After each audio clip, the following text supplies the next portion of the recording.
A hair-raising confrontation at San Francisco State University. An African-American woman tells a white man, "You shouldn't wear dreadlocks." You're saying that I can't have a hairstyle because of your culture?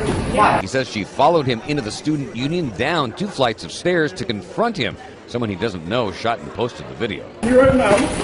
Get off of me. She grabs and pulls him off the stairs as he tries to get away. Police eventually came.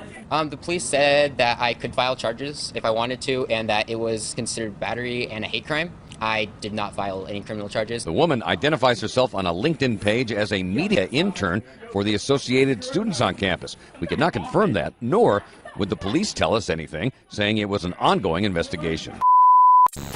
So today we're going to do a little bit of a throwback. Like, if you guys remember, if you've been chronically online like me, a few years ago, cultural appropriation was all the rage. Yes, there are some lefties who still scream cultural appropriation if you're a white straight male eating sushi or taking up the crazed hobby of yoga. Yes, people actually think eating sushi and participating in a yoga class is a form of cultural appropriation because they are brain dead.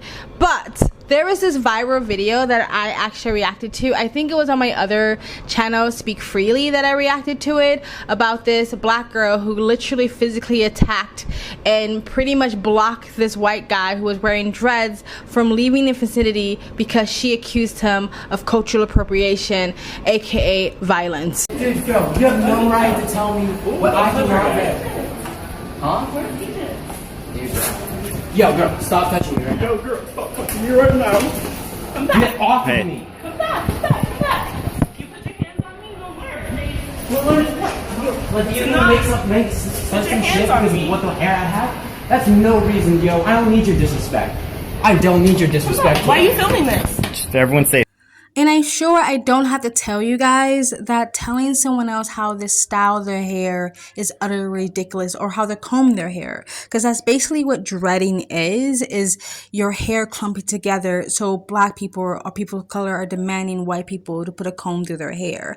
Also, braids have been seen in multiple cultures all over the world throughout history, including Africa, Greek, Romans, the Vikings, Asia. All braids or dreads or kinky hair or nodding hair. So we all know how ridiculous that is. I don't have to tell you that or give you a history lesson, even though I kind of just did. And anybody who spends their time allowing something like that to live in their head rent free are just absolute losers to me. Anywho, I reacted to that initial video, but I never knew the guy actually did an interview after that video. I came across it, and it's definitely an oldie but goodie, it's nostalgia. And I watched a bit of the interview and I was like, oh my god, I never knew he did an interview. And in an interview you can tell, like, if you take his behavior and his mannerisms just simply on the base of what initially happened when he was being physically attacked, but if you listen to the interview and pair that with the woman who actually physically attacked him, who looks like the one who's deranged here? You can tell in the interview that the person who's interviewing him is not being too pushy, but you can tell that she's trying to get a gotcha out of him, trying to like stir him in a certain direction. This is probably like an on-campus little journalist, you know what I mean, who ended up working at Starbucks, but he handled himself really well by answering the questions, and I'm really, really happy that he never apologized for having the freedom to wear his hair however he wished to wear his hair. I looked at her and she said, "Sorry, we don't want people with your hair here." And I was like, wow, that's really rude. And I walked away from the situation. She then apparently followed me down 2 flights of stairs to approach me about this whole situation, in which case I tried to leave multiple times and she wouldn't let me. She kept grabbing me, pushing me back, trying to make her point or something. I didn't want to talk or discuss the situation with her at all. I felt that I didn't need to explain myself, my hair, my rules, my body. Someone within an activist group thought that she could attack me based on my locks, and that's not okay. It's an Egyptian culture. It's in Viking culture. You'll see in like Victorian culture that there is information about them having dreadlocks too. Like, it's everywhere. It's not something that is just part of the colored community. Someone having locks, which is found universally across the world, not just within African culture, but everywhere actually, that is not cultural appropriation in my view. The fact that I have locks does not mean that I'm trying to appropriate anyone's culture. It means that I love and respect their culture, and it's something that I hold true to myself. I feel like these differences are not something that separate us, but are something that should bring us closer together. Hair tangles naturally. It is something that naturally will happen. Does that happen naturally to your hair? No. I'm not saying that it did, but at the same time, it's something that I wanted it to happen. Like, it does naturally happen to other people.